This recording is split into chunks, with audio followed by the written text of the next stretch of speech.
एकदम स्वर्गासारखा वाटला. मला वाटतं की जर असं आजूबाजूला आपली घरं असतील तर आम्हाला कुठे जायचीच जरूरत नाहीये.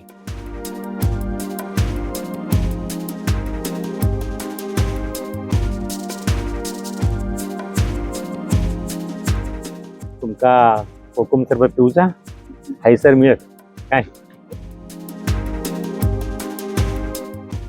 नमस्कार, पुन्हा एकदा स्वागत आहे तुमचं माझ्या यूट्यूब चॅनलमध्ये, ज्याचं नाव आहे दीपकारनामा. आज आपण चाललोय कोकणात, माझ्या गावी.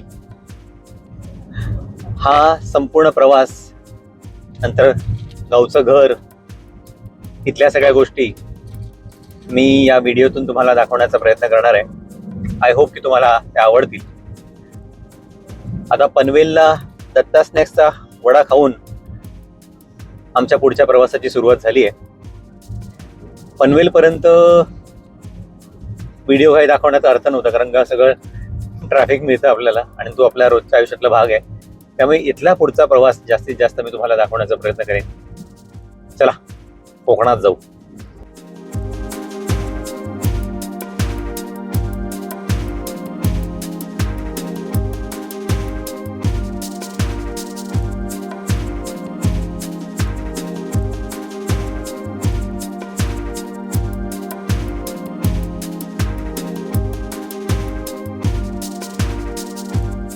पूर्वी जेव्हा ओल्ड गोवा हायवे होता त्यावेळेला आमचे बरेचसे हॉटेल असे ठरलेले असायचे की नाश्ता या हॉटेलला करायचा, जेवण ह्या हॉटेलला करायचं. तर त्यापैकी आता रस्ता रुंदीकरणामुळे उरलेलं एक आमचं आवडतं हॉटेल जे संगमेश्वरला आहे, ड्राईव्ह इन. तिथलं जेवण खूप छान असतं. तिथे ओपन किचन सिस्टीम आहे, ती खूप छान आहे. म्हणजे तुम्ही उपर जाऊन तिथे किचन बघू शकता आणि जेवण खूप टेस्टी आहे. आता जेवायला थांबलो आहे, नंतर मग पुढचा प्रवास करू. चला जेऊया.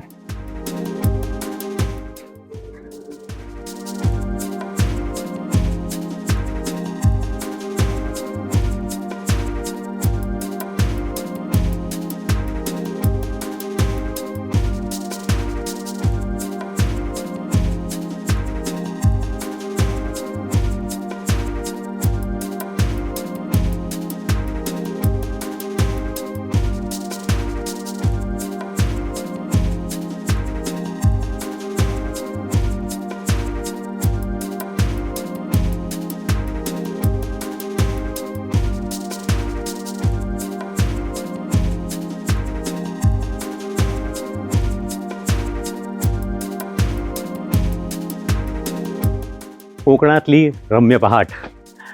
अशा सकाळी लवकरात लवकर आम्ही आवरले सगळं आणि आता आम्ही चाललो आहे खवणे बीचला. आम्ही दिवसभर तिकडे धमाल करणार आहोत आणि ती सगळी धमाल आम्ही तुम्हाला दाखवण्याचा प्रयत्न करणार आहोत. चला खवणे बीचला जाऊया.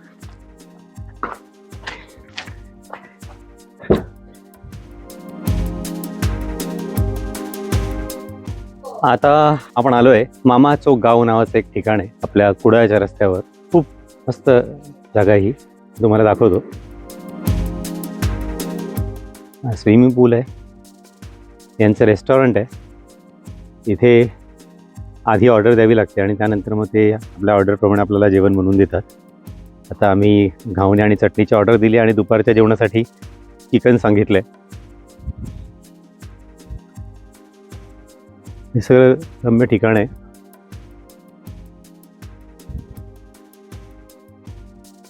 आता आमचे घावणे तयार होईपर्यंत आम्ही जर एक चक्कर मारून येणार आहोत.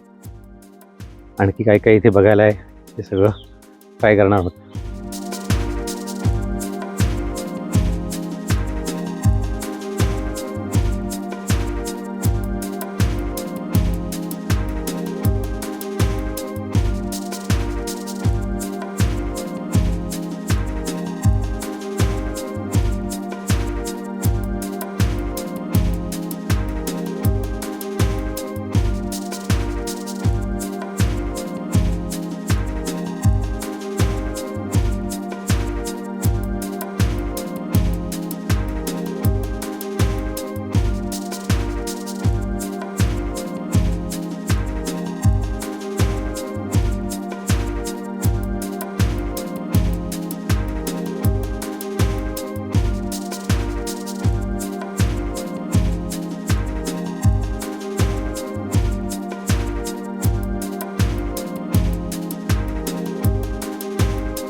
आता आपण आहोत खवणे गावामध्ये, जे वेंगुर्ला तालुक्यात येतं, आणि इथे कायाकिंग वगैरे सगळं करता येतं. आता आम्ही फॅमिली आहोत, सो आम्ही त्या फॅमिली बोटमधून जाणार आहोत. जर कायाकिंग केलं तर तुम्हाला अगदी आतमध्ये कांदळवनामध्ये जाता येतं. त्या मोठ्या बोटीने तिथपर्यंत जाणं शक्य नाही आहे, पण तरी एक बोटींचा अनुभव आपल्याला घेता येतो. बघूया बोटीतली मजा काय असते.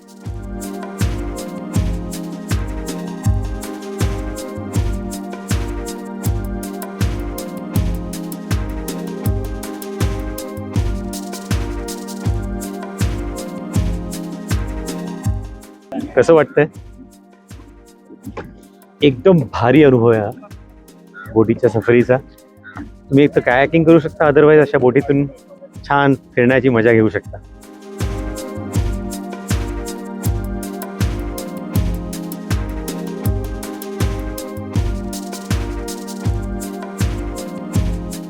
इथे बोटिंग करता करता तुम्ही शॉपिंग सुद्धा करू शकता. हे इकडे शॉप आहे, तिथे तुम्हाला कोकम सरबत, लिंबू सरबत सगळं मिळेल, भेळ मिळेल, चहा मिळेल. बाकी कोकम सरबत हा काय ठेवता तुमका? कोकम सरबत पिऊचा हायसर मिळत काय?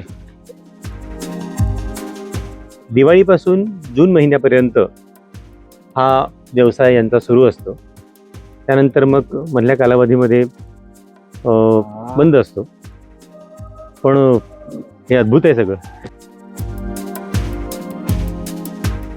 मी बोट इथे लावली आहे आणि एका स्पेशल ठिकाणी चाललो आहे. इथे नॅचरल फिश स्पा आहे. तुम्ही ऐकलं असेल, पण इथे तुम्ही नॅचरली त्याचा अनुभव घेऊ शकता. रोहन परब नावाचा एक आपला मराठी तरुण आहे, ज्याची ही सगळी इथे व्यवस्था असते, कायाकिंगची, बोटिंगची वगैरे.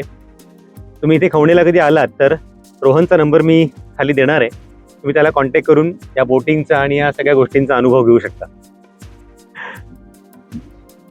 आपणाक बी स्वर्गासारखं बघूक मिळता. खरोखर यावा. मला वाटतं की सगळ्यांनी इथे येऊन भेटून जावं जावा. आणि हे जे आमका घेऊन इलेत आमचे पायलट अक्षय मोंडकर, खरोखर आमका जी जी ठिकाणं कोणाक दाखवले नसते आमका तिथे तिथे नेऊन दाखवतात. आणि ते बघून आमका एवढा वाटतं की खरोखर तुम्ही यावा इकडं आणि कधीतरी बघा. कुडाळहून निघाल्यावर मालवणच्या रस्त्यावर कसाल या ठिकाणी आम्हाला एक मंदिर दिसलं.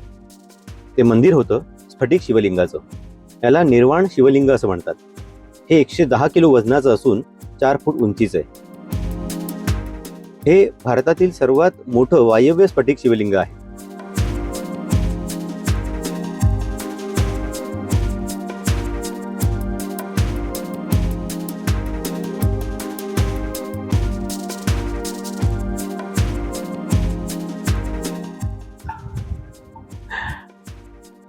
कोकणातून अणुस्कुरा घाटातून कराड मार्गे मुंबईला जाताना वाटेत तुम्हाला एक ऐतिहासिक ठिकाण लागतं, ते म्हणजे पावनखिंड.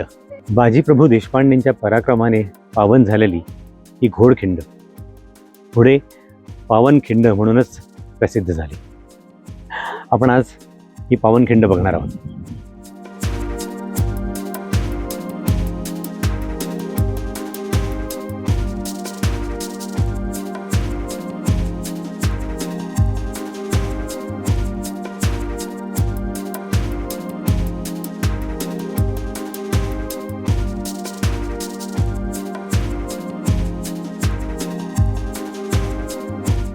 या पायऱ्यांवरून खाली पावनखिंडीपर्यंत जाता येतं. शत्रूच्या सैन्याला ह्याच घोडखिंडीत गाठून महाराज सुखरूप गडावर पोहोचेपर्यंत त्यांना थोपून धरण्यासाठी आपल्या अनेक मावळ्यांनी ह्याच ठिकाणी आपल्या प्राणाचं बलिदान दिलं. बाजीप्रभू देशपांडे यांनी याच ठिकाणी मोठा इतिहास रचला. हेच ते ठिकाण, हीच ती खिंड, पावनखिंड. इतक्या वर्षानंतर सुद्धा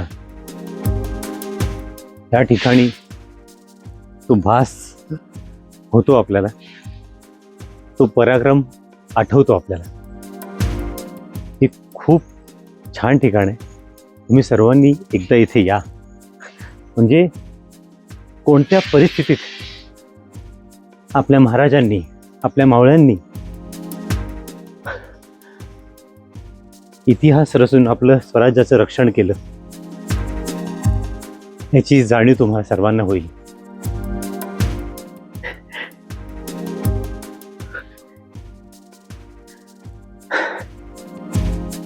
छत्रपती शिवाजी महाराज की जय.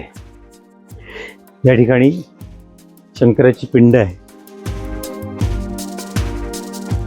इथे येऊन मला खूप पावन झाल्यासारखं वाटतंय, कारण आजचा दिवस आहे शिवजयंती आणि आजच माझा पहिला व्लॉग यूट्यूबवर पोस्ट केला आहे मी.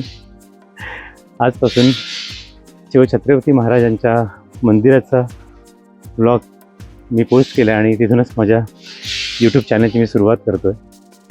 अपेक्षा आहे तुम्हाला मी दाखवलेले व्हिडिओ आणि माझे ब्लॉग नक्की आवडतील. पुढच्या प्रवासाला निघूया.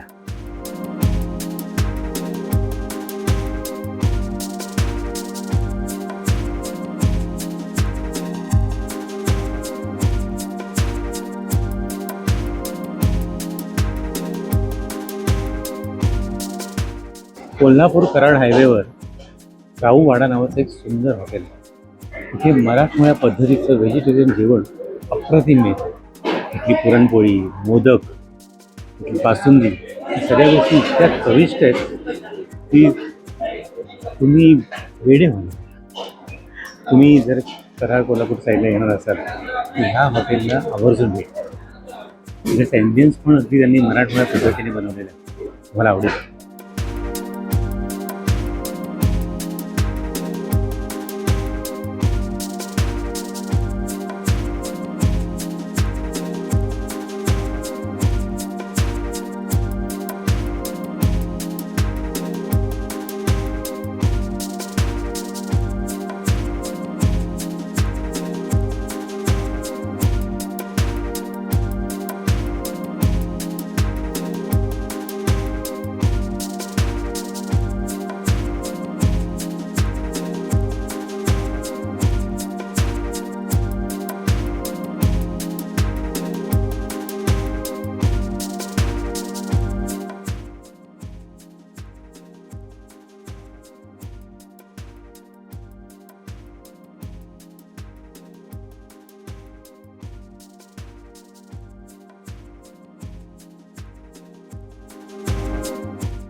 तर अशी होती आपली 2 दिवसातली कोकणातली सहल.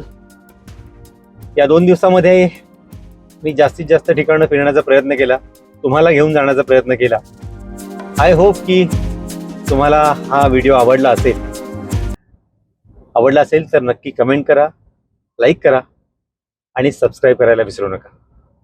दीपकार नामा. यापुढे अशाच एका नवीन सहलीसाठी, नवीन कारनाम्यासाठी मी तुम्हाला घेऊन जाईन. तोपर्यंत बघत राहा दीपकार नामा. Good bye.